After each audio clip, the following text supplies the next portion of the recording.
At the beginning of the split, we were pretty shaky as a team. Reaching playoff right now is a huge improvement. The split for us, it was hard in the start. We were pretty nervous playing on stage and we played really scared. I said to my team, we can be top 4 if we try harder. If they have the stronger team fighting comp, that Smithy J is free to do whatever he wants in the team fight. He usually can carry them. In scrims, they were really good at playing around mid-early game. I think on stage, they never really showed that. We will just beat them due to superior macro play. I think their bot lane is the part you can exploit. We're not scared, we just go in and if it goes bad, it sucks. Even though they love fighting, sometimes they choose fights that are a bit pointless. We really want to perform, that's what it comes down to. And now we gotta step up and win. In playoffs, even if you have 6th place, anything can happen. Just want to win everything.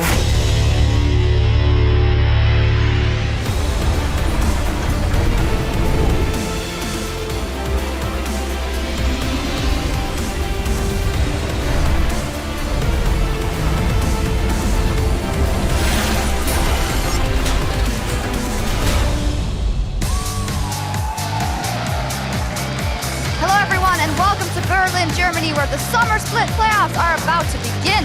Today we're bringing you the first quarterfinal between the Giants and the Unicorns of Love. Whichever team comes out on top in this best of 5 is heading to Krakow, while the other team's playoff run will be over. Good evening, everyone. I'm Evie Schoks de Poortere, joined on the analyst desk by Martin de Fischo Lunge and Chris Senkoeks Lawson.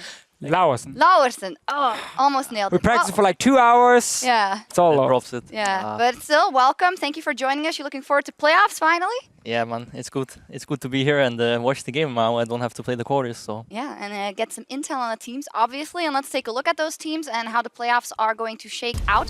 Possibly, as said, today is our first quarterfinal between the Giants and the Unicorns of Love. Tomorrow, H2K versus Fnatic, and because of the seeding, it depends on the winner today who they will play up against. Yeah, so obviously if Unicorns win, they will take on G2, because as you can see on your screen, the lowest remaining seed will play G2, and because Unicorns were number 6 in the regular season, they are stuck facing G2 if they do win. They get a tough road, or maybe they get the easy road, dodging around the Giants from Splice. I think it's the easy road, to be honest. Like, okay. Who wants to face Splice, man? This team is superior. Sorry, I'm not playing. Oh, but that does also mean if the Giants win and they're up versus Splice, and they dodge H2K or Fnatic, so it's kind of a mutual good thing for you guys, possibly. Do you want to dodge H2K or Fnatic, or are you okay playing one of them? No statement. No statement. Well, keep me a PR already. Yeah. We'll see what happens. In any case, these summer playoffs come with a new patch and a new side selection process, and James Stress O'Leary is standing by to tell us a bit more. Thank you very much, Schoks. Senkoeks, I hope you got a little bit more than no statement to give us throughout the day. We're looking forward to your analysis for the rest of the day. But yeah, as you said, 6:15 is upon us. It's not the only change, but we want to take another look at exactly what's in store for us here on the playoff patch. First thing to look at is going to be the champions that have been changed. A couple of nerfs and small tweaks to some of the major champions we've seen throughout the meta. These nerfs aren't severe enough to remove the champions out of the meta. A quick little adjustment as well to Nidalee to kind of give her extra damage by taking away the auto attack reset here. We've given her more damage on the Qs in both human and Cougar form. The champions aren't the big change for this patch though. Let's take a look at the new addition when it comes to objectives, and that is the Tower First Blood. Essentially what this gives is 400 total bonus gold to the team when one team takes the first turret on Summoner's Rift. There's a nice amount locally and a nice amount globally there as well that you can see given to the first tower kill. That is on top of the tower objective gold that you normally would get for a tower anyway. So it ends up being equal to about 750 gold for that first tower. Really important change as well that goes along with this is it is more difficult to take top lane and mid lane towers early on in the game. They get up to 50% damage reduction. It was a little lower before for the first 5 minutes of the game. That fortification buff does not apply to the bottom lane towers though, and that is the crucial thing, because what does that mean? Essentially, no more lane swaps in the meta game. Gone are the days that you'd see the multicam here to track 3 lanes at once. Pretty much first tower is too important to be lane swapping, so we're expecting more emphasis on 2 versus 2 lanes down in the bottom side of the map. As always, with emphasis on 2v2s, the potential for global champions also comes back into the meta. Shen was already prevalent, so was Talia. LCK has brought us Aurelion Sol as well, so that a couple of little adjustments could have some kind of ripple effect throughout the map. But we're expecting a few more of these picks throughout the day.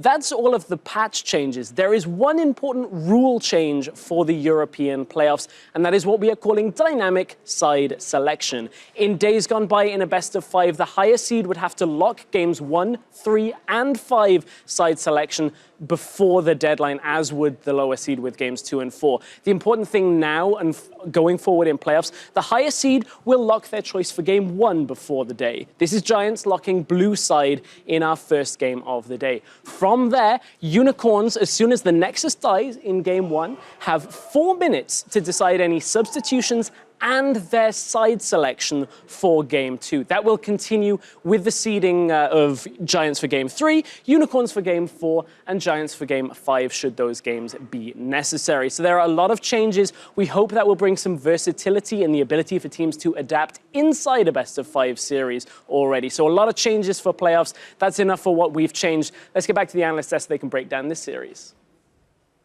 Well, thank you very much, Stress, for that breakdown. And I believe that Sencooks will have a thing or two to say about the patch. I mean, as far as you can, because you have to play. What for you has been the biggest change from mid lane with the fact that there's more 2 versus 2s going on in the bottom lane? I think Melsa change is something that you didn't point out here. I think it's pretty big, the nerf to his passive shield, that is only like 1.25 now instead of 1 second. It makes a lot of matchup a lot easier to play into him, and I don't think it's going to be as highly contested. Like, we've seen SKT be the only team in Korea actually contesting it really highly, but the rest of the teams didn't play it as much. So I think that's a champion that won't see as much play. And then I think roaming champs in general, like, you can pressure the map a lot. I think that's pretty strong for the meta right now. So like, I think Talia is a pretty strong pick. Yeah, we'll want to know also what you guys think at home, unless you got something to say to Fisho. No, I agree 100%. I said it even on Facebook Live. Right, that is true. That is true. That is true. Well, we want to know what you guys say as well about 6.15. So tweet at LOL Esports and tell us which team do you think will best adapt to 6.15 and why. As always, we'll take a look at your answers later. Use that hashtag EULCS and tweet at LOL Esports. But for now, we're going to see what happens in our first match of the day and our first match and the only match of the day of the quarterfinals in the summer playoffs. Giants versus the Unicorns of Love. And we're going to start out by taking a look at how these teams exactly got here, how their split went, and we have an overview of their wins and losses over the split.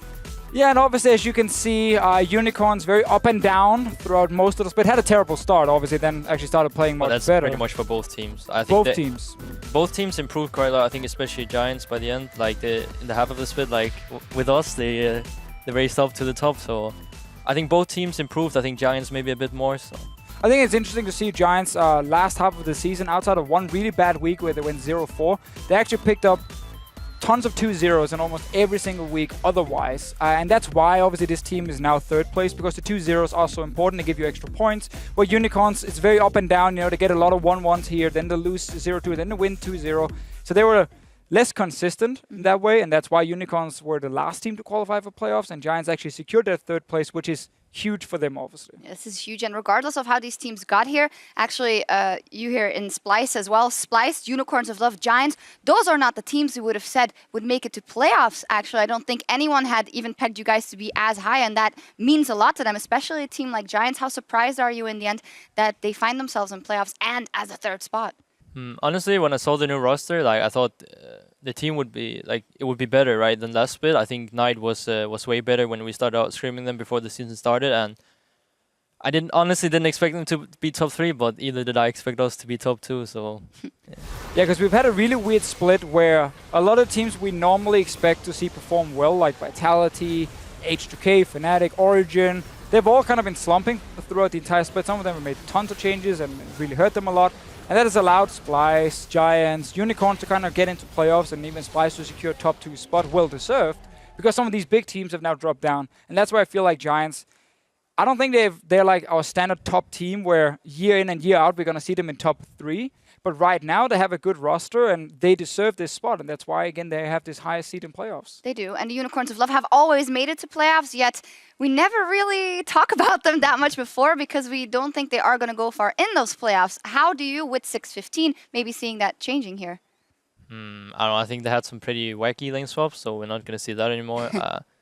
I'm not sure how much this is going to change for them. They seem to like to play around Exile a lot, so I think like mid lane is still kind of the same, so it's not going to change too much. I think this benefits them. I think Unicorns of Love is the kind of team when they have standard setups with no shenanigans, no massive macro play, no lane swapping as you talk about. They actually tend to play much better because their style is very much like offense is the best defense. If they can play aggressive, if they can always look for ganks with Move. Like Move is the jungler who farms the least out of any jungler, but he's super active on the map. He needs standard lane setups to be very aggressive, especially around the mid lane. Yeah, I think like Visichachi is like I think he's one of the best mechanically top laners, and I think he plays a lot of like carry style champions like Aurelia and stuff like this, and Ilaoi as one of the other one. Sure. So I think that not having a lane swap will benefit him a lot. I'm not sure about the bot lane. I think in this matchup, I don't think the bot lanes are particularly the strongest 2v2 laners in the league. So I think it's going to be maybe a bit, I don't know. I actually don't know which way it's going to be, but I think the top lane is going to benefit UOL more. And also agree with you that their macro play hasn't been on top, so it's going to give them a little buff. Well, in rehearsal, the Fisho said that he thought that the UOL bot lane would do a lot better than the Giants bottom lane. I stand by that. I think Giants bottom lane, whenever Giants have had standard lanes, have really struggled. Obviously, Sunstar is the kind of guy when he plays like Jhin and he gets out of laning phase, he's very good with long-range skill shots and setups. In the laning phase, him and Hostin has lacked a lot of synergy. I think Hylissang and Veritas will be better. I don't know if it's like, oh my god, they're going to stomp them, but I think it is an advantage for Unicorns, and it's actually why I think Unicorns as well look slightly stronger just judging from the patch, but this is the problem. 2 weeks of practice where we haven't seen the teams, like, we obviously have no idea how well they've been doing in scrims specifically. We have no idea, so what are your predictions? I'm going to say Unicorns will win. I'm going to give them a 3-2 because I think it's going to be super, super close, and I legit think we go 5 games, but I think Unicorns in the end will be slightly better. I think Giants 3-2 because they can play a lot more different styles. I think UOL is really stuck to playing around mid as far as I've seen, and I think Maxor is a way better jungler at adapting. And I think if Giants like talk about the games probably after the games, I think they should be able to adapt to, like maybe they will lose 1-2 games in the beginning, but I just think they know better how to play other styles than just mid. Maybe they lose 1 or 2 games in the Gonna be beginning close. and then reverse sweep. Yay! Reverse sweep. We saw KT. So. Yeah, we did. So miracles can happen, and it's an exciting shake-up to the meta. We'll see how it pans out. The players are readying up for picks and bans, so let's say hello to our casters. Hello, Shocks. Welcome, everyone, to the Shocks. casting desk. I'm Richard Polscam. This is Mitch. This is, of course, Vedius, and we're getting ready here for our best of 5. Just get Andy, yeah. I should have probably gone with that. Unicorns of Love and Giants. How are you doing today, gentlemen? I'm doing very well, but I have to take a moment to give a brief shout out to my sister. She turns 26 today. Happy birthday, Bethan. I hope you have a fantastic day. Unfortunately, I cannot be there because I'm here with the wonderful Mitch Krepper-Vortpuls and Richard Polscam. What's his name again? Yeah.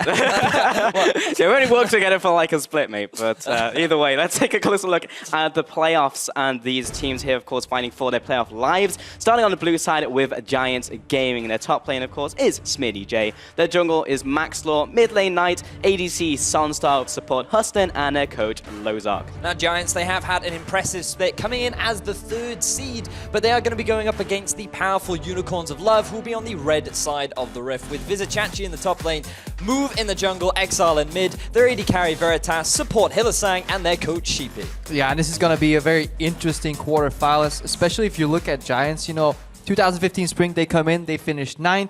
Then they have like the miracle run into playoffs. They enter playoffs magically, 6th place. Everyone has their hopes up. They get smashed by H2K 0-3, and that was the only playoffs they've played so far. So this is, honestly, for the Giants organization, a fantastic season so far. Not only do they get to 3rd place, they actually have a shot at advancing through the playoffs, whereas previously, you know, they just got absolutely dismantled by H2K in the 2015 summer. I mean, on the flip side, you look at Unicorns of Love as well. You could say they're like a veteran of playoffs because they've been in playoffs every single time, but have done actually not very well in the last couple of playoffs and have kind of declined over the last couple as well. Like regular season coming into this one, like they've finished what? It was 4th, then 5th, then 6th now. So gradually going down, but still hanging in there. But something that we have seen from the Unicorns is this fantastic growth over this split, because initially there was a lot of criticism towards them as to whether or not they would be able to perform. Exile was getting caught out consistently throughout the side lanes, and now they're at a team where we actually think they're a strong contenders, and some would even think they're the favorites, considering how we now are more likely to get these standard lanes. The standard lanes help the Unicorns so much. I think it hides a lot of their weaknesses. The Analyst desk already pointed it out.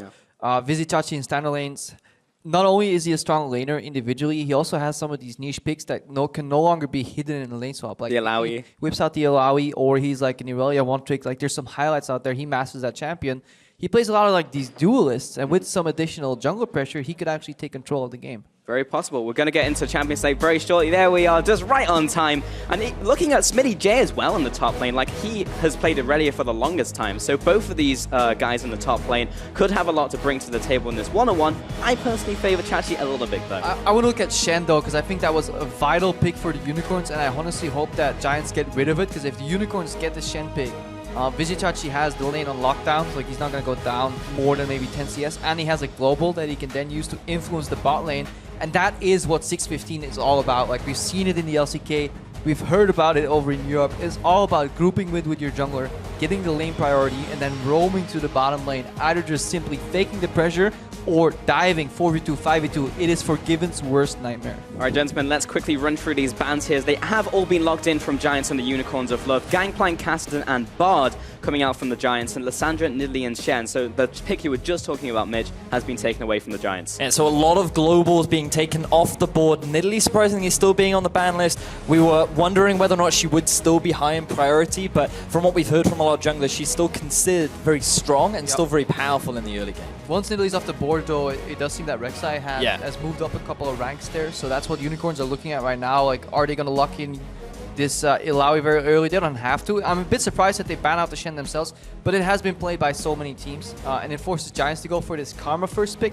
And that's actually quite against the trend. Karma mid doesn't really get played too much, so she is flexed, but as a support meta, we've seen almost exclusively melee supports over in the LCK. So if this Karma ends up in support, Giants is already buckling a trend. And I'm really surprised to see the response from Unicorns as well, because we were talking to Senkex earlier on, and I was like, yo, Senkex, what do you think of Ryze right now? And he said, well, not the strongest champion in the mid lane right now. It is a Vizichachi special, however. It is, yeah. So we'll have to see how they're able to incorporate that, because typically his global pressure isn't quite the same as like a Gangplank and a Shen. You won't really take points in your ultimate until the level 10-11 mark, so it's going to be difficult if it is in the top lane to really be that roaming threat that that he could have potentially been. Right. Well, we've got the next couple of picks coming in here from Giants, toying with the idea of Syndra. Good as that blind pick, of course, but we are waiting just for that lock-ins here. Just 10 seconds remaining on this one. And if we look at what we can take from the later parts of the season, which is not much because we're on a vastly different patch, it is still that stylistically Unicorns were performing very well in 4-1 competitions that resulted in a lot of team fights. And that maybe is why they just draft this Ryze, to protect him in the team fights, have him unleash, with the combos later on, and play around Vizichachi. They have move on a good ganking jungler that can alter his pathways a little bit. That's why I think Rek'Sai is really good on 615, is because you can go for unexpected pathing ganks. Now that all the lanes are settling back into 1v1, 2v2, he can go over dragon pits, tunnel over in weird locations, and maybe surprise his opponent.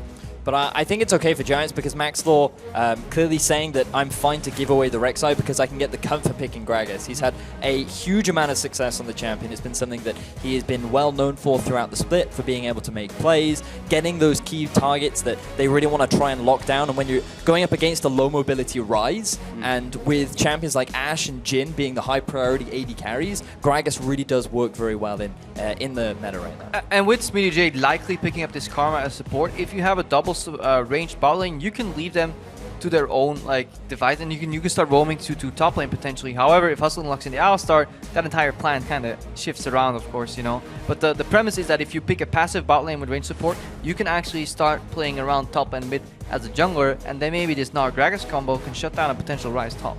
Well, we have the lock-ins here from Unicorns of Love. The Ashe coming out largely thought to be the strongest bot laner currently in terms of ADCs, and the Kennen actually as well for the Unicorns of Love.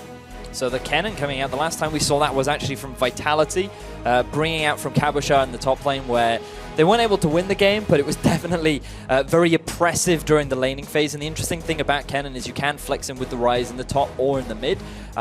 Typically, he works better in the longer lanes, and in Gnar, he can actually be hyper aggressive. And during that mini Gnar form, he can be super. He can just force the Gnar out of lane. Sure. Yeah, we see the doubt here from Giants kind of. They're showing us what they're thinking, They wanted the range support on bot lane. Like, Jhin Zyra is incredibly strong with poke, spawning the slowing plants. You can proc to Jhin W, but then they're like, no. maybe just not worth it to lock in a weaker Karma mid. So they switch over to the Vladimir here. For a second, they were thinking about building like a full poke comp potentially. But right now, they do go for Jin Karma about an incredibly self-sufficient lane. Vladimir in itself won't need that many ganks either. He's kind of on his own too. So it is likely that Maxor is going to spend some time in that top lane with SmittyJ. Yeah, that was one of our questions. Where is Maxwell going to be spending his time in that early game now that we will be seeing these standard lanes? But now Unicorns of Love toying with what they want to pick up as their support here. The thing is, I'm actually very surprised that Unicorns have been able to draft this because their most successful bottom lane is Ashe Brawl. Veritas is 8-1 on that Ashe throughout the regular season. Hylissang is 6-1 on the Brawl. This is a comfortable bot lane, and in the current meta is extremely powerful, especially at that level 6 mark. Yeah, this is actually where we usually would see Tahm Kench over Braum, but Unicorns have a history of resorting to comfort picks slightly beyond what the meta tells them to play. So this does seem that they're very comfortable. I'm a little worried about this Ryze pick though, because it needs to get ahead, because I've seen it snowball downwards into Oblivion plenty of times. But they have a wealth of crowd control effects. Look again, you know, as a potential team fight, 4-man group, cannon flying, that's what they're looking for. Look for proto belt action. One of the things that Sankix mentioned earlier on was the fact that the problem with Ryze is it's actually, even with Ghost, very difficult to get onto your opponents, and kiting can be a real issue. When you're going up against a Vlad, a Gragas, and a Karma, it could become a potential problem to actually close the gap between them and Giants. So as these guys are looking to shake hands quickly, guys, what are you thinking in terms of predictions? How do you think this one's going to pan out? For game one or the series? The series. Series, I think Giants will take it 3-1. I was going to say the series to Unicorns, but obviously not so sure. We'll be finding out. Players are ready, champions are locked in. It's time to head into our first clash of the summer playoffs between Giants and the Unicorns of Love. In laning phase, they're pretty defensive. Like, they don't like to fight without jungle around. Unicorns, they do a lot of weird stuff. I think against Giants, we have pretty good chance beating them. We really want to perform, that's what it comes down to. And now we gotta step up and win.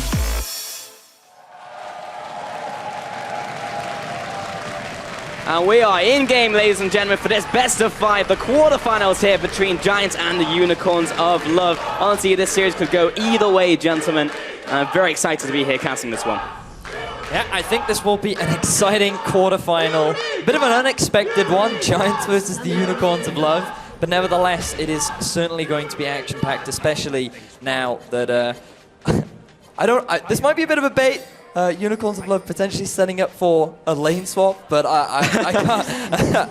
I'm not entirely sure this. It looks like they could go for an aggressive invade, try and get some deep vision down, see where Giants are starting their jungle. I mean, the lane swaps are gone because the cost of lane swapping has been deemed universally too high. But obviously, we don't have insight in scrims and kind of off the book kind of plays. When everybody tells you something is impossible and you then have to play against it, you need to adjust. Like if somebody somehow, probably not this series, but randomly pulls a lane swap on you, you're not ready for it. The whole reason lane swap used to be punished super hard is because teams are ready to punish them. Eventually, teams will get a lot more greedy and kind of accepting that their lanes are defaulting to 2v2 and 1v1. Maybe one day somebody can surprise, but I doubt it that this is going to be the game. Yeah, coming with the potential swap up. But you were talking about these two teams as well, Crepo, and indeed you as well, Vedius, and how like they were stronger in potentially standard lanes, Unicorns of Love doing that slightly less, but actually winning more of their games. Man, it looks like just... Speaking of the standard matchup, you can see that Unicorns, this was something that we expected a little bit more of, where you go for that first camp start, and when you have a ranged support, typically it's better to either go deep into the brush to try and punish the camp start, or actually go for the invasion. Because Unicorns went for that early swap, Giants were able to get the deep vision down, and they were able to interrupt this early camp. And Hylissang is actually doing something he's trying to race for level 2 in this matchup where he doesn't have the push, and he uses the relic stacks early. I feel if you want to race, you need to be able to match early and then use your relic stacks on the next wave, because otherwise you'll just get pushed in. I think Giants reacted a bit with an overpush here, because this matchup, Jin Karma murders anything with a melee support. You know, you can deny them access to CS, access to the wave, stack it up, push it into the tower, but it looks like Hustlin and Sunstar right here, they're over pushing. Like they're using so many abilities on these creeps that this wave is just gonna walk into the Unicorns of Love tower pretty much for free. So they're not optimizing and maximizing their poke potential and denying. Right here, they're trying to punish as much as they can. The Veritas and Hylissang, they're honestly very happy with how the first few levels went here. For me, a bit of a misplay on the side of Giants. Yeah, Sunstar missing a lot of those CS. It was heading into tower as well. You just saw the fan vote, of course. Unicorns of Love actually slightly ahead, but I mean, it's basically 50-50. Interesting. That should never happen if you have such a range disadvantage. The props to the Unicorns for kind of forcing Giants and their hand. Keep an eye on Move, because it looks like he's actually trying to set up a play on a Smitty. Yeah, around that 3-minute mark, what we used to see in the old days when we saw the standard lanes all the time. So Smitty must know this is coming. He doesn't know exactly. Now he could expect it, but the 2:45/3 minute gank isn't as common. The wave's also manipulated very well. The problem is, Chachi, in his effort to park that wave there, took so much damage. Move's gonna give it a shot though. Chachi's gonna jump after him, burns the flash and the stun and the knock-up move coming in here with the Queen's Wrath. The auto attack, first blood for Chachi. And that's exactly what they need to do in this series. Traditionally, it's all about pushing mid and roaming bottom for the dives. However, in a top lane matchup that is so snowbally between Chachi and Smitty J as players, I think this is the right approval from Move.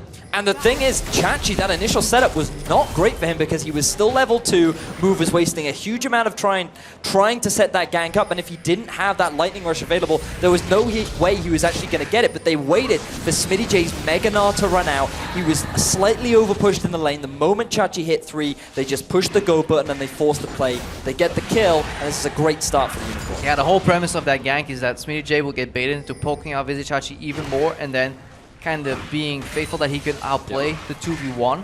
But it's a good timing here. 3-camp start into a gank from behind on top lane. This is something we used to see so often in a carry top meta, when bot lanes were forced to play kind of sustained. Yeah, I remember those days. Always good to be warding just before that happens, just in case the jungler's thinking about a gank. Maxlaw sees Move as he steals away everything he owns currently in the top side of the jungle. Mid lane still going toe-to-toe here. And Vedius, I know you like talking about mid lane matchups. How do you think this one's going? So, typically, Vladimir should have the slight edge during the early game because he does have the push advantage over Ryze. You have to burn a lot of your mana, and while you can use that Flux to put a little pressure down, I think that Knight was just a little bit overzealous early on. He ended up taking a little bit more poke than he was initially expecting because the damage on an empowered Q from the Flux can actually catch a lot of people off guard, and when the general consensus is Ryze is not very good, some mid laners won't actually put the effort into him, so when you go up against him, sometimes you don't entirely expect all that damage to come out. Yeah, so to truly outplay a champion, you either play him very often yourself or do like rigorous VOD reviews, but the finer details you only learn by playing the champion. Same here in bottom lane, honestly. The fact that Ash Braum is even/ahead in CS here against Sunstar is honestly impressive. They're obviously looking for base timing now ourselves because they need to get back to base because Sunstar's walking back with items. So if Veritas and Hillsang stay longer to greet potentially for a different build, then they're going to be in trouble. It's also really important that whenever you play a Ghostplay champion, you base immediately on your item mark, because if you can base before the enemy gets his BF money, which is slightly more, then you actually have a good window of opportunity where you can punish. But Unicorn has managed to base and get their first ideal item, and they're doing the classic swap past 5 minutes of the game and speed up the macro play again here, because now they can lean on the advantage that they have in the top lane. Chachi is already beating Smitty J. There is a wave stacked up in the top lane, and with the presence of Ash Braum, this may result in turret first blood for the Unicorns. It's a really smart play. This is something that we have seen over in the LCK multiple times, where if you have that small advantage in the top half, you can very quickly punish it. But look at the bottom half of the map right now. Yeah, look at it. Jhin is freezing, and that's because they had async. They've been in base at the same time. I can't find a word, but they were in synchrony right there. Because Karma was in base, and that means they can fully put on the pressure top lane. There's no cross-map potential here. Smitty J's in trouble. Take a look at this. Gang being set up in the top lane. Chachi, Veritas with a kill there onto Smitty. Just an easy kill as Maxwell has to back out. And now the reaction comes out from Karma Jhin in the bottom lane, but they were freezing the wave. They weren't set up for the tower push. This was just really smart setup from the Unicorns. They were not Giants were not expecting this play to come out. The reason why the freeze was coming in the bottom was because Giants were trying to deny Veritas and Hillsang, and then the fact that Veritas and Hillsang moved to the top path, they set up the dive onto Smitty J, they get that first blood tower, and now they're in full control of the map. Yeah, and you see also this tower priority reflected in the average time it used to take in standard lanes for a first tower to go down. That was 12 minutes. In lane swap, obviously, it felt much quicker here, but this is his first tower falling 5 minutes earlier due to a macro play here from the Unicorns, and they want more. Man, Unicorns are keeping up the pressure. Maxwell getting caught out there by the stun stacks from Chachi. That's another kill to the Unicorn. But Smitty and Hudson looking to get one in return move. Trying to body block for him. Hitlersang's there as well. And Chachi, he gets away with it. The Unicorns are just being relentless with their pressure, and Sunstar just can't match it on the other side of the map. We wondered whether or not Giants could adapt to this change in standard lanes, and it looks like right now that they are not doing it. But we still have to judge that action for what it was. It was slightly over EQ because they waste a lot of time. You need to look at it. It was 4 members investing the total of their time for a single kill behind them in the turret while all the minions were being soaked anyway, so that looked like a fancy play, but it was nearly not as efficient as it looked because Sunstar is getting free reign on this turret to at least neutralize a couple of things. But we have to go back to how it all started. BF on point, on curve, that base, rotated in the top lane. Because Karma and Jin didn't base at the same time, Jin was freezing in the bot lane, slowing down the pushes, and that's exactly how you punish a freeze. You go to the other side of the map, and you just tear stuff down. Unicorns of Love picking up this pretty strong early advantage in this series. 2,000 gold at 8 minutes, nothing to be sniffed at. Really good to see the Unicorns opening up this one, swinging. And both of those kills going to Veritas as well on that Ashe. I was actually wondering if people were going to try and take that one away from him, because that was his most picked champion coming into the series. The thing is, we have to wonder now how the Unicorns try to continue with this push, because they get themselves that first tower. They now have a very solid gold lead. It is a Cloud Drake on the board, so they could look to try and pick that one up for themselves early, but with the vision being set up for Giants right now, that's an area of the map that they're trying to get. Honestly, there's 2 things the Unicorns need to do right now. They need to make sure that Fizisachi can keep leaning on Smitty, which means he needs a couple of wards, or he needs information of where Maxlor is. If he always has the priority on Smitty J, he can soon start going mid, carrying over a wave there to go for a play, maybe sending the Rise down in the bottom lane, or have a favorable TP moment in the game if there's deep wards being placed by the Unicorns. Later in the game, Ashe wants to move to the mid lane. Just like Jin, she's one of those carries that was always played in 1v1s. Those AD carries want to end up in the middle of the map later on. Well, it's got these two teams just taking a bit of a chill for a second, as we have a rotation from Maxwell to the top lane.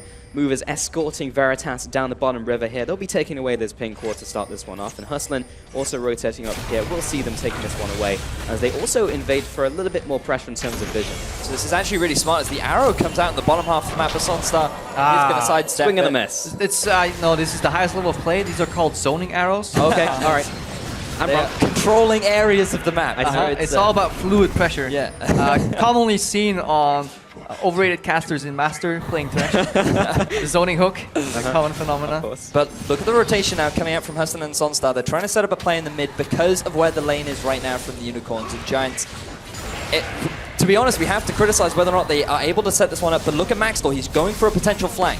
Hustlin, he's doing a bit of poking, but that's going to lead into the deadly flourish, followed by the curtain call. Hustlin is over on the front line still. He's going to have to flash away, but Move will chase after. First kill coming out of that ultimate. Chachi now coming into the fight. The Maelstrom will find the second one. Max Law is getting pushed under the tower, and Unicorns are looking for this dive. Sunstar with the triple kill. Triple kill here for Move, actually, I think it is. He picks them all up. Rek'Sai 3-0-2 right now, and what a reaction from the Unicorns. It looked so good for Giants on that pickup early. Deadly Flourish connects, but then the cast from Maxlor threw Exile sideways, and it all went sour. It was Giants trying to force the play in the mid lane. They looked to try and get the pick down onto Exile, but they just didn't have the damage. The response from Chachi with that flanking teleport was exactly what you needed. So you can see the initial setup. Hustling comes in, forces a bit of poke down, they get the initial route onto Exile, and then Exile gets split away from Move.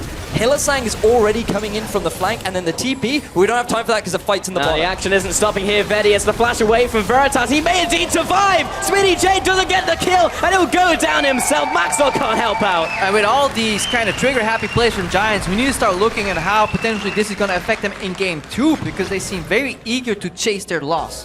Failure happened, immediately flashed in for a return kill. This was a teleport from Smitty J over on the kind of overextending Veritas in the bot lane, who was playing for that tower, but then he chased the kill aggressively with the flash and died. And right now, Unicorns, they're playing so crisp. They're really reacting to whatever is going on, and Giants, they're put on the back foot. were we expecting the crispy play coming out here from the Unicorns of Love? Because, of course, we had these 2 weeks. All right, I'm going to hold that for a second. And I took Mitch, just his face light up as he saw the pink walls being picked up by the Unicorns. Right so here. crisp. This is like a support's wet dream, you know? You press tab, or you see the arrow, zoning arrow. Yeah. Fantastic Forced concept, him to but the right there. that's all what's hard to find. No, 4 pink cards. So important to have river control right now because unlike in a lane swap where the map is open so early, in standard lanes there is much more potential for kind of rotations, and you push in a wave in mid lane and use that time to go for an objective. And if you can move through the river freely, it is so much more beneficial for you as a team. We saw it in the SKT-KT series. A lot of the roams were dictated by who had the river control with pink wards, and I really like that Unicorns is respecting this fact. It's really good to see how much Unicorns have adapted to the patch. This was something that Senkux brought up on the desk. Perhaps Giants would lose the first game, or maybe even 2, but their ability to adapt will now be highly in question as the game progresses, because they are at about 4k down. They are very behind in each of their lanes, in particular Smitty J, and right now they're just trying to do damage control. Yeah, with their ulti. You can keep an eye on Move right now. He is setting up in the bottom half of the map, potentially trying to force down this tower, and with Exile posturing his way down to the bottom half, it also looks like that is the next objective on the eyes of the Unicorn. Yeah, and that's basically what you do. If you're Exile, you just disappear into Fog of War, and you tell them, I can dive bottom, please step away from the turret. Unicorns can take it freely. But it all started with Vizichachi having an advantage over Smitty J. Like, that is... You need to find a weak point of your opponent, and then you really need to lean on it as hard as you can and kind of exploit that, because if you're already winning the lane, you have control over where you park the minion wave, where you want to stack the wave, where you want to freeze, deny, push. So Vizichachi had that control, and the Unicorns then used a decent base timing in the bottom to just rotate top, and they just forced the pressure on that weak point from Giants, and they took a tower first, and at that point Giants was always reacting, and then they tried to gank top lane with Kragas, but they failed because there was a ward again. You know, Vizichachi was thoroughly being protected. So Unicorns, I feel like they're playing as a team and as a unit, something we saw later in the season as well. Really impressive. Being put in these standard lanes just seems to maybe have that knowledge from how much they did it, of course, in the regular season, how they performed, and now coming into playoffs looking a whole lot better. 7-0 in this game. Last time we checked in, they were 2,000 gold ahead. Now over 5,000 gold with that first initial Cloud Dragon on top of that. Unicorns Love in a real dominating position at the 15-minute mark. The thing is, now they can just take their time. They have a composition that scales incredibly well into the min lane. Very much built for team fighting with the Rise and the cannon, but they can also set up for the 1-3-1. They have options for the 1-4. They have so many options available with their comp, but Giants, they're trying to answer with a dive on the top. Yeah, Chachi does have ult, but he's 1 versus 3. He's going to have to turn around onto Smitty, see if he can get the burst damage down. Deadly Flourish will also come in to assist. Yeah, I think you call that one, Crepo. He dead. He's dead, but the rest of Unicorns moving up. I don't think Giants can get enough out of this play, but this is a little lackluster here. Yes, they can take their time if they don't make any mistakes in doing so. You know, if you play the game slow, mistakes cost you much more here. Let's see. Largest gold lead, 15 this split for the Unicorns. Oh no, just straight up the largest gold lead this split. Very impressive from the Unicorns so far. We're already setting records. This is also the largest goal lead at 15 minutes in playoff summer 2016 so far. I mean, you can... It's the first game. Damn it, Crepo.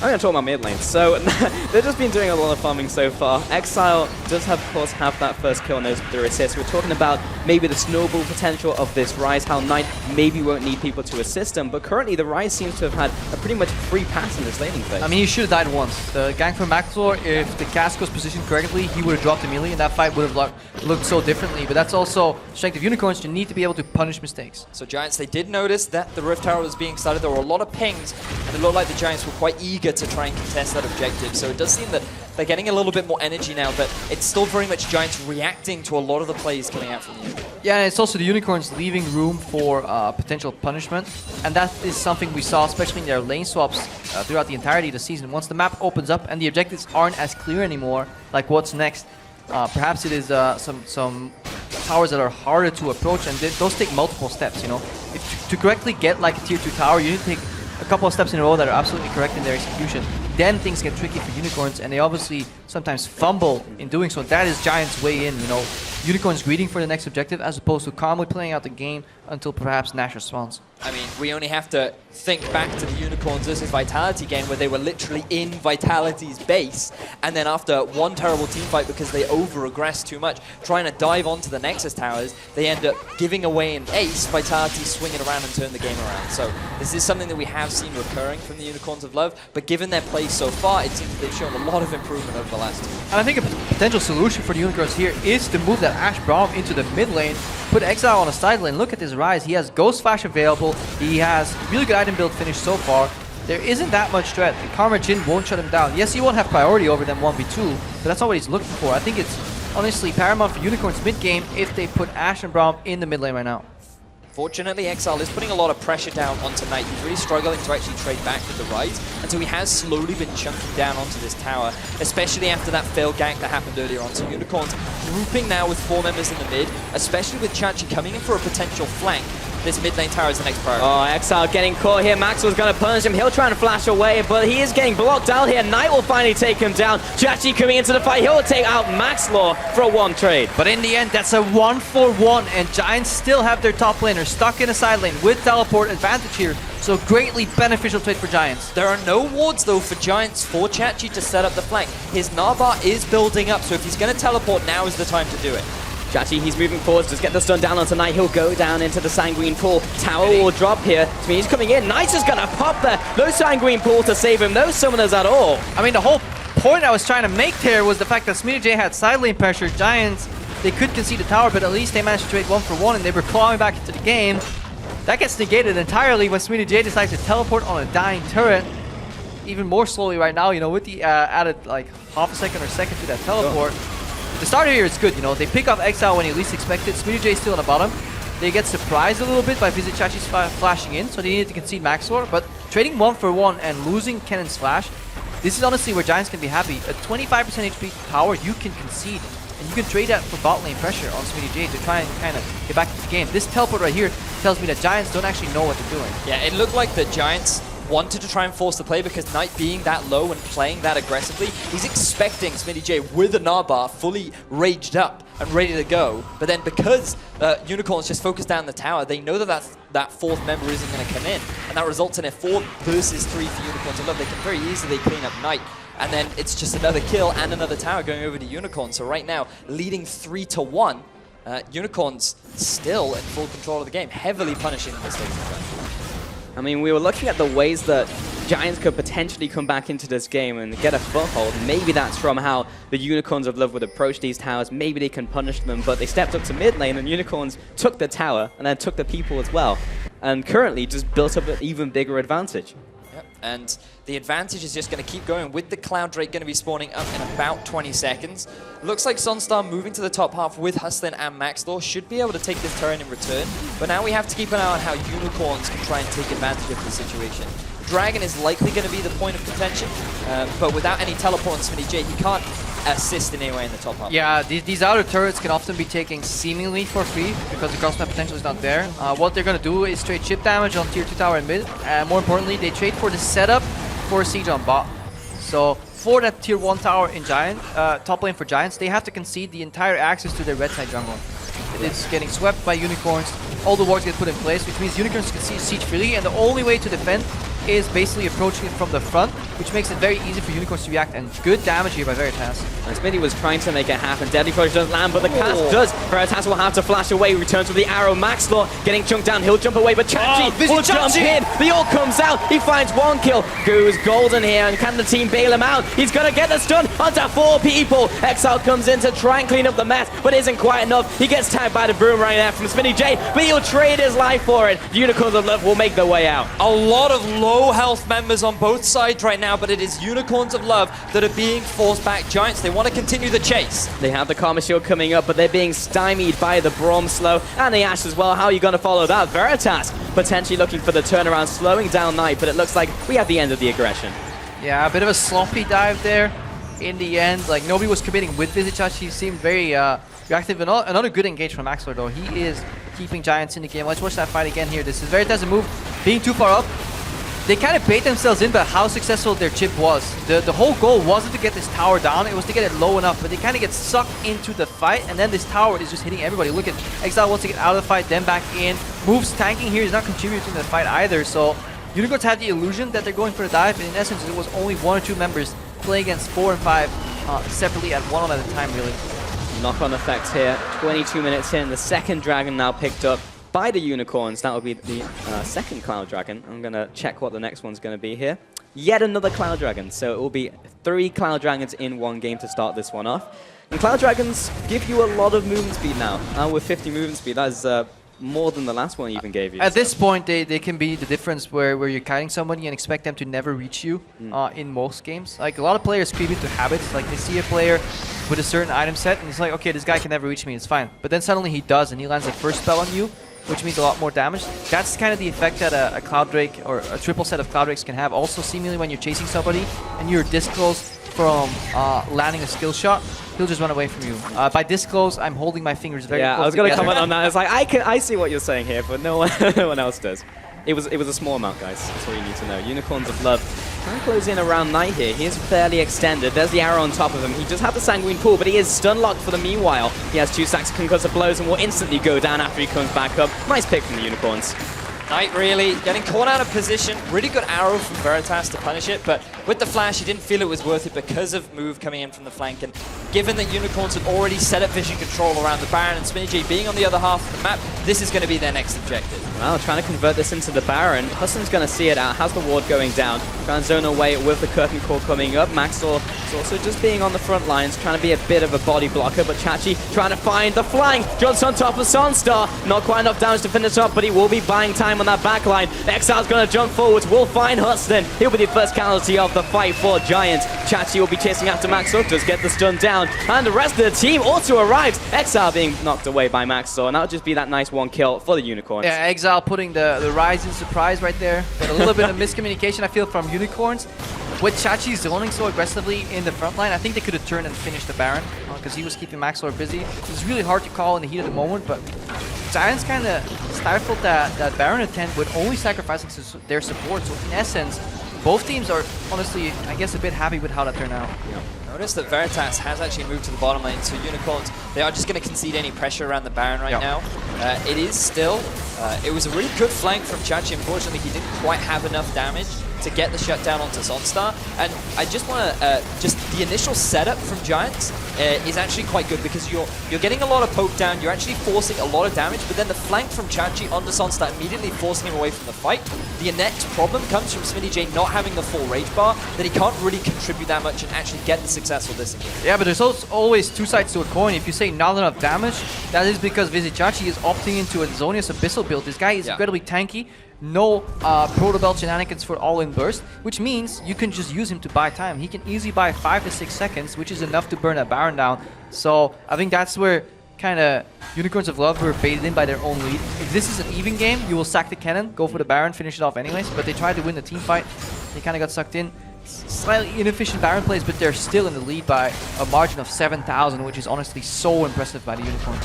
Still have control over that area as well. The pink ward's going down and completely starved of vision, so Giants don't even know this is going on. Now the blue trigger comes in, but may even just be too late. Here comes a TP out from SminiJ. Maxor trying to get in a range for a potential steal. He'll come in here. Does not happen. Move will find it, and everyone jumps over the wall. Chachi will be the sacrificial lamb. He just allows everyone to get out alive with the Exile ult. That was such a good ult from Exile. I was not expecting that play to come out at all, but that is such an effective use of the Rise ultimate to get out of what looked like a terrible situation. Yeah, I'm so not used to casting this new Rise that I thought that Knight just obliterated, and I was waiting for the quarter kill announcement. And then I look over the ledge and there's 4 happy campers from the Unicorn standing there. What an incredible creative use from this new Rise ulti here from the Unicorns. I was really confused for a second. I actually just didn't know what was going on. Really well played by Exile. Unfortunately, Chachi missed the bus and was unfortunately hanging out with Giants, so he went down. League of Legends is a crude world. Punishment for missing the bus? Death. There you go, kids. Never miss the bus from now on. Sunstar trying to defend this bottom tower, but it's already very low from the last Unicorns push, so Move will come down here and pick up all that juicy gold. That seems like the biggest troll too. Imagine if this guy's calculating, he's like running the numbers. Yeah, Baron DPS an average of 2k per second. Okay, cast time on Rise ulti, you know, do all the numbers. Okay, I'm gonna start casting it right now. And you port your entire team out when Baron's on 500 HP. Enemy team walks in, says thank you very much. Unlucky would be the usual phrase for that. But right now, Giants are the unlucky ones. They're taking a lot of poke damage from the side of the Unicorns of Love. Chachi has been set up to the top half of the map, so you now have the 1-4 setup from the Unicorns with the Baron. There's a lot of pressure being exerted onto Giants. They have decent wave clear, but it's still not really going to be enough to deal with this sort of... Yeah, but they just group for safety and then they peel off the Rise and they make it into a 1-3-1 because Baron is... The more you spread out, the more efficient it is. That's what we expected, but turns out Exile just really wanted Krugs. Guess they're wrong. Yeah. Getting into the minds of Exile here. Yep, like, clearly he's going to push bottom lane, put pressure, and amplify the script. No, just... I could get a rock, guys. Doing Krugs. Krug abuse. Krug abuse, not okay. Chachi just trading off with Smitty J. Runeterra is a cruel world, as we have experienced in this first game.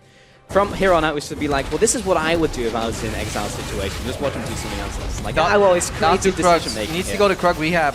Yeah. But yeah, this is the Baron attempt here. So they stop Maxwell, which is good. Healer Sign gets a knock up, but it's barely gets in range for a potential smite steal, and then poof, everybody's gone. The setup was so good from Exile, just as the Baron was being nuked down.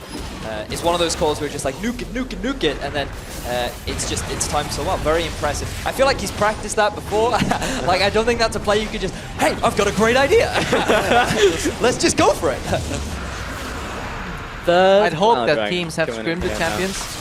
That they're performing on stage in the quarterfinals. Like, I feel like playing a bit of Rise today here, boys. I'm gonna bust this one out. I mean, I used to play with a guy like that. It's like, you know what? Pick me Diana. It's like, how often have you played Diana? Enough. Played it twice in solo queue. Sometimes it works, sometimes it doesn't, but clearly the Unicorns of Love have practiced those picks. Edging on the 30-minute mark now, still have that massive advantage, almost getting towards the 10k horizon. And with just such a big advancement in this game, like, what do Giants do? They look for a way back into this game, or do they look at what information they've gleaned from the Unicorns in this first game? I mean, honestly, they start banning game 2 pick and bans. That's what I would do. I mean, this is definitely Unicorns' game to lose. But the things we still have to take into consideration is Jhin has a powerful late game, same for the Vlad. You know, you can always make the late game argument, but it's very much about how Unicorns of Love actually close out the game. And you know, tracking back to some of their games in the past, they've actually shown a lot of struggles in being able to close things out, because in some of their games against Vitality, they had 2 Barons and an Elder Drake and still couldn't close out the game. And this is something that we'll have to see whether or not Unicorns have adapted during these last 2. Yeah, it's also a bit of a slower Ashe build here on Veritas too. You know, BT third isn't the best for DPS-wise. It keeps you safe, but there are better DPS options. So Unicorns aren't putting all their money on offense. The fact that Cannon didn't kind of go for a proto belt also made things harder. If Visitachi has a hard time landing the key ultimate with Flash, like Flash plus proto belt generally nets you, guarantee that you can connect that ultimate. But here you see Move moving in for Smitty. Smitty, you have to use Flash, so it looks like he's a goner.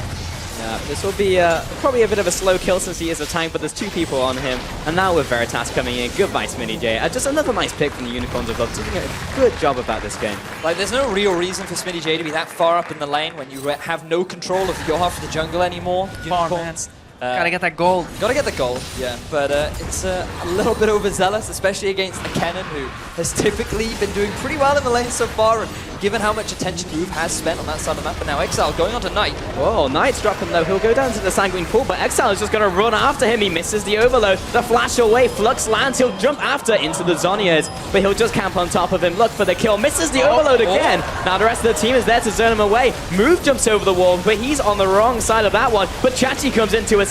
He's on top of us and he explodes. Knight will try and back away, but Maxwell's also going to fall for a nice double there for the Unicorns. Shocking play from the Unicorns of Love, catching the Giants by surprise. Initially, it looked like Exile could have been in a bit of a sticky situation, but fortunately for him, Move was there to back him up. Really good tunnel under the wall to intercept Sunstar from getting that ultimate down. Then the follow-up from Chachi to allow Unicorns to break into the base of Giants. Unicorns of Love fans out here in force as they take down the middle in here, chunk the top tower as well. Chachi may be caught out. Knight was trying to get in there with the proto belt, but didn't quite make it happen. Good snowball from the Unicorns, honestly. They find a pick. Their isolated 1v1 matchup is missing, so he starts pushing the needle.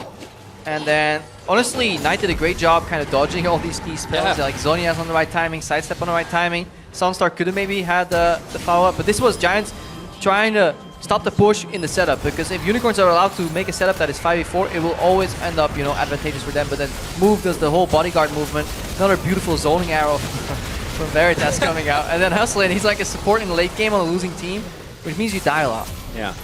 I mean, like, he's just trying to condition his opponents, right? That's a big thing in Smash. You condition them into, like, shielding, for example, and then in later series, he'll just shoot an arrow in a random direction or flash into it, and it's just like, what a god. It's all part of the long... It's a 5-game series. It's a best of 5, there you go. You got to play for the true late game. You play for the war, you know? Yeah. Not the battle. Yeah. That's how you win a war. Just lose multiple battles, and there you go. 15 seconds left on that Baron, though, guys. And Unicorn with Lover already around the area. Maxlaw, he's just hanging outside the party door right now. He wants to get involved, see if he can get a potential smite off. Yeah, Giants challenging mid-wave right here. This is the fundamental first step into kind of Baron contention. You always want to make sure you have mid-lane priority. Unicorns can simply walk up and kind of zone them, though. Here goes the arrow onto Smitty J. Onto Smitty J. Move is looking for the knockup, but a big ultimate in from Chachi. Massive one from Smitty J as well. And everyone is just taking so much damage. This is a complete mess. But Giants starting to lose this one out. 2 kills to the Unicorns of Love. They'll get the third on tonight. And Exile chasing after. Overload finds the 4th kill. Solstar now in this 1-on-1. Make that a 5 versus 1. But a 5-0.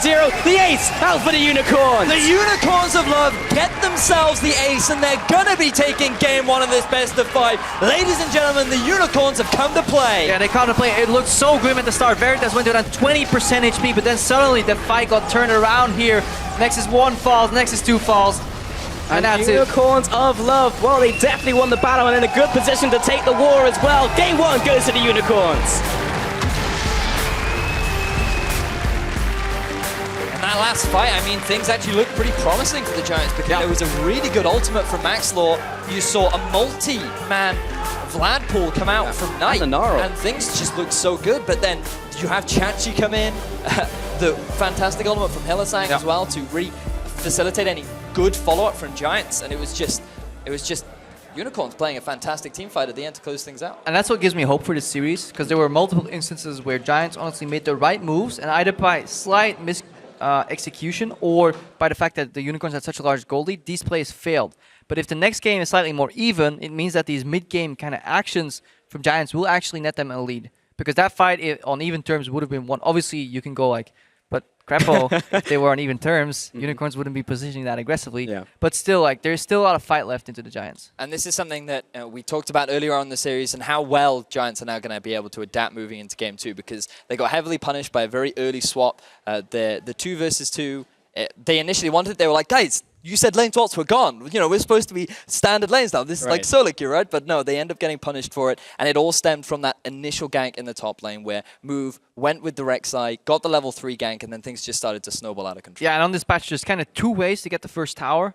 There is the one that we expect the most is like the group up mid, then take everybody down for a bot lane party, win that and take the tower. But there's also kind of the more subtle one, which is gank top lane to get an advantage, get a base timing on bot lane, and then move to top lane and make a 4v1 party there. And the problem is, the bot laners can't actually teleport to the top lane party, so that's always a numbers advantage. Well, that's it from Game 1 here on the Castle Desk, at least. So the Unicorns have taken that Game 1 over Giants. So let's head to the analyst desk to break down how it was done. Thank you very much. I'm here on the Danish desk with Deficio and Sencooks. And, well, a couple of stats to lead us into this conversation. This was the first lead at 10 minutes for the Unicorns of Love in 7 games. And it was the biggest lead, at 10 minutes that was, and the biggest lead they had this split so far. Why do you giggle about that? Because this was an unlucky game go next, I think, from Giants' part. It was, I don't know, there was so many rookie mistakes, and it seems like they thought about, a lot of people think outside that's pros, that the game is like completely different now, that you can't lane swap, you can only go 2v2 bot, you can never swap in the game. Like, still after 5 minutes, you can still swap if they try and free spot. And they have slow pushing wave top. And hang on, we have a replay. Yeah, but this was unlucky. It was unlucky. It was unlucky.